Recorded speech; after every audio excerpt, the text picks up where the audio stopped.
The subject of medicine is a complicated one. However, these details surrounding this incident must be understood well.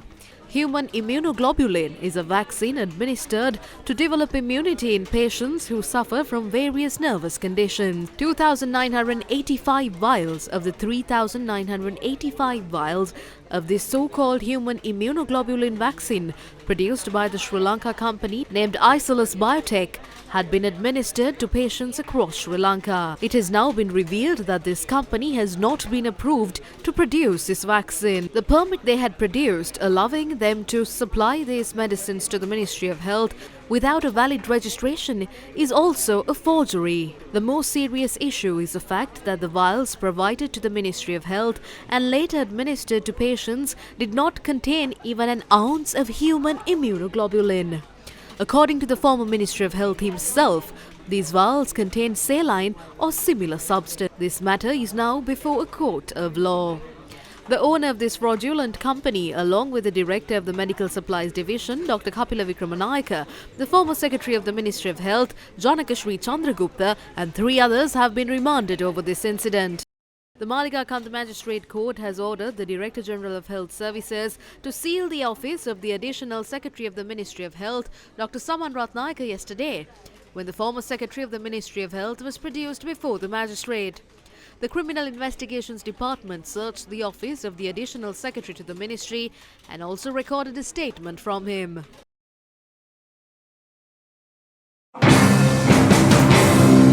The Joint Council for Professionals in Supplementary Medicine today pointed out that there are many power people behind this scam. අපි ඉතා පැහැදිලිව කියනවා ඊයේ දවසේ හිරගත වුණේ මේ රටේ සෞඛ්‍ය කළමනාකරණය. ඊයේ දවසේ හිරගත වුණේ මේ රටේ සෞඛ්‍ය පරිපාලනය. ඊයේ දවසේ හිරගත වුණේ. We clearly state that the management and administration of the health sector in Sri Lanka was imprisoned yesterday. The corrupt procurement procedure in the health sector was imprisoned yesterday. If we are to correct this procedure, then there is another stage of these imprisonments that has to take place. How does the Secretary of the Ministry of Health operate? The letter of appointment for all secretaries to ministries clearly state that they are to operate based on the advice and orders of the minister. Despite what the President's counsels who come to court say, these arrests have been made purely based on documentary evidence. The CID and the court have time and time again stressed that documentary evidence cannot be disregarded as lies. No matter how corrupt the decision-making process at the ministry is, there is a chain of command and all decisions are communicated through documents.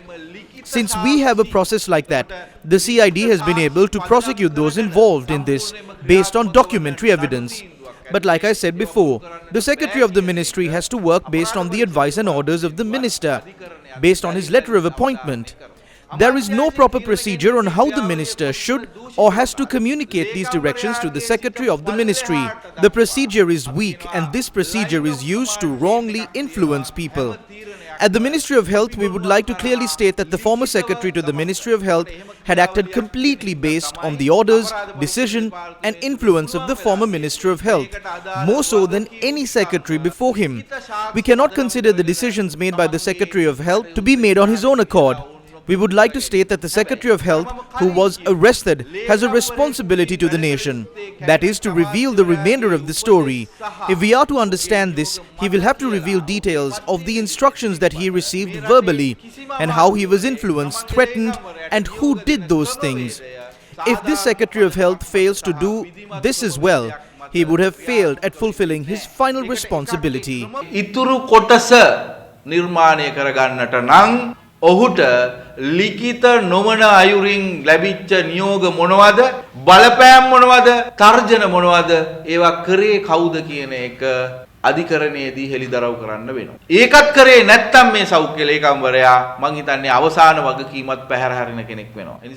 ජාතික ඖෂධ නියාමන අධිකාරියේ මේ ආරක්ෂක විධිවිධාන සියල්ල ඉවත් කරලා benchmarking process නවත්. The intention behind the National Medicines Regulatory Authority removing all of these procedures, stopping the benchmarking process, removing the WRO committee and removing the seniors is now very clear. We spoke about this at the time. When we were highlighting these issues, those who had their ears closed are now listening to us. We request for the investigation into these matters to be expedited. Direct these investigations towards the National Medicines Regulatory Authority, because the network connected to this scam is still present at the NMRA, although the top heads have been removed. ජාලය තාමත් ජාතික ඖෂධ නියාමන අධිකාරිය ඉදිරියම තියෙනවා උඩවලු ගැලවිලා ගියාට. The National People's Power clarified details about this matter today. මේ සම්බන්ධයෙන් සමස්ත වගකීම The National People's Power clarified details about this matter today. The Ministry of Health must accept the full responsibility for this. Everyone starting from the Minister of Health at the time of this scam are responsible for this corrupt deal.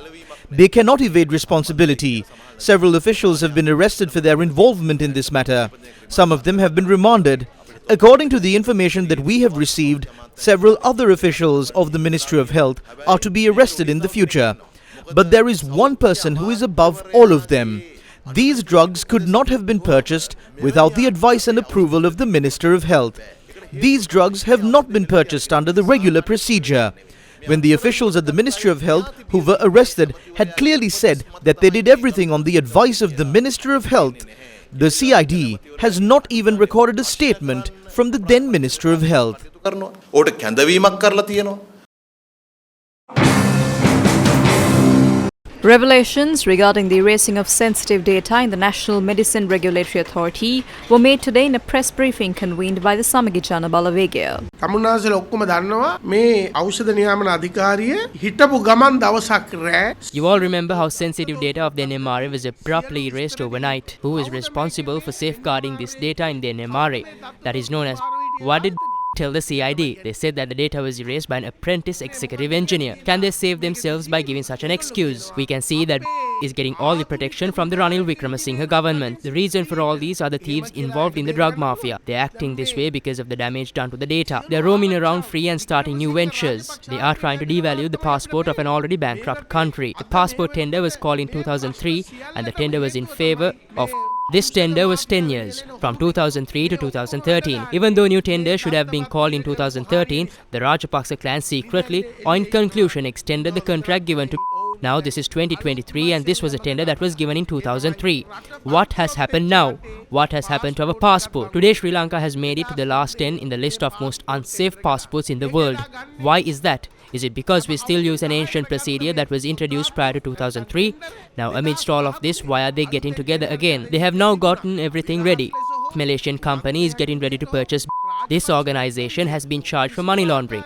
They have also been caught in a human trafficking racket in Bangladesh. සමාගම මේ වෙනකොට මැලේසියාවේ මුදල් විසුද්ධීකරණය පිළිබඳව අහුවෙලා ඉන්නවා. ඒකම බංග්ලාදේශයේ මිනිස් ජාවාරමකට අහුවෙලා ඉන්නවා.